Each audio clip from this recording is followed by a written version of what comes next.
नंदगांव का एक मोर प्रतिदिन भगवान श्री कृष्ण को रिझाने की कोशिश करता था। वह रोज अपने मधुर स्वर में कृष्ण कृष्ण पुकारता था। हर सुबह से लेकर शाम तक वह पेड़ की शाखाओं पर बैठकर श्री कृष्ण का नाम गाता, लेकिन उसकी पुकार पर भगवान श्री कृष्ण ने कोई ध्यान नहीं दिया। मोर के दिल में निराशा छा गई। उसे यह समझ में नहीं आ रहा था कि उसकी इतनी भक्ति और प्रेम के बावजूद श्री कृष्ण उसकी ओर ध्यान क्यों नहीं दे रहे। एक दिन एक मैना मोर के पास आई। उसने मोर को दुखी और रोते हुए देखा। मैना ने उससे पूछा, तुम क्यों रो रहे हो भाई मोर? तुम्हारी आंखों में आंसू क्यों हैं? मोर ने अपनी व्यथा सुनाई और कहा, मैं इतने दिनों से श्री कृष्ण को पुकार रहा हूं। हर दिन मैं कृष्ण कृष्ण का नाम लेता हूं, लेकिन श्री कृष्ण मेरी एक बार भी सुनने नहीं आए। मैना ने मुस्कुराते हुए मोर को एक रहस्य बताया। उसने कहा, तुम्हें पता नहीं है क्या, श्री कृष्ण की कृपा सीधे प्राप्त नहीं होती।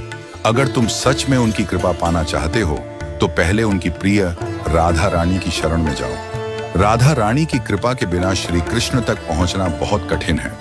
जब राधा रानी तुम पर कृपा कर देंगी तो श्री कृष्ण स्वयं दौड़े चले आएंगे। मोर ने मैना की सलाह को ध्यान से सुना और तुरंत निर्णय लिया कि अब वह राधा रानी के चरणों में जाएगा। वह बरसाने की ओर चल पड़ा।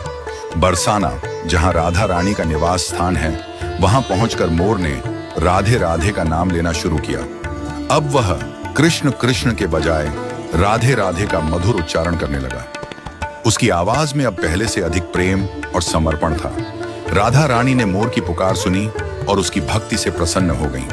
उन्होंने मोर को दर्शन दिया और कहा, वत्स, तुमने जो प्रेम और श्रद्धा से हमारा नाम लिया है, उससे मैं अत्यंत प्रसन्न हूं। अब जाओ और नंदगांव लौट जाओ।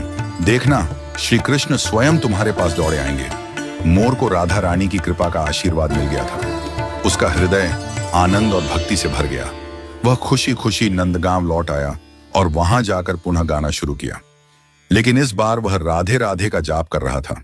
उसकी आवाज और भी मधुर और भावपूर्ण हो गई थी। जैसे ही मोर ने राधे राधे का जाप शुरू किया, एक अद्भुत चमत्कार हुआ।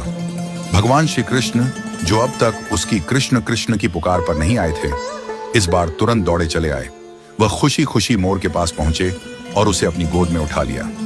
श्री कृष्ण ने मोर से प्रेम पूर्वक कहा, अरे प्यारे मोर, आज तुमने वह नाम लिया है जो हमारे लिए सबसे प्रिय है। राधा का नाम सुनकर हम स्वयं को रोक नहीं सके और तुम्हारे पास दौड़े चले आए। राधा का नाम हमारे लिए सबसे पवित्र है। श्री कृष्ण ने मोर से आगे कहा, तुमने हमारे कानों में राधा का नाम गूंजाया है, इसलिए आज से हम तुम्हारे ऋणी हो गए हैं। अब से तुम्हारा पंख हमारे मुकुट का हिस्सा बनेगा। यह कहकर श्री कृष्ण ने मोर के सुंदर पंख को अपने मुकुट में सजा लिया। तभी से मोर पंख श्री कृष्ण के मुकुट का एक अभिन्न अंग बन गया। यह कथा हमें एक गहरा आध्यात्मिक संदेश देती है। राधा रानी का नाम केवल उच्चारण मात्र नहीं है, बल्कि यह प्रेम, भक्ति और समर्पण का प्रतीक है। जब कोई भक्त राधे राधे कहता है तो वह राधा रानी की कृपा को प्राप्त करता है और श्री कृष्ण की कृपा भी स्वतः मिल जाती है। श्री कृष्ण के लिए राधा का नाम सबसे प्रिय है। यही कारण है कि भगवान ने स्वयं यह स्वीकार किया कि जो भक्त राधे राधे कहता है वह उनके दिल के बेहद करीब होता है।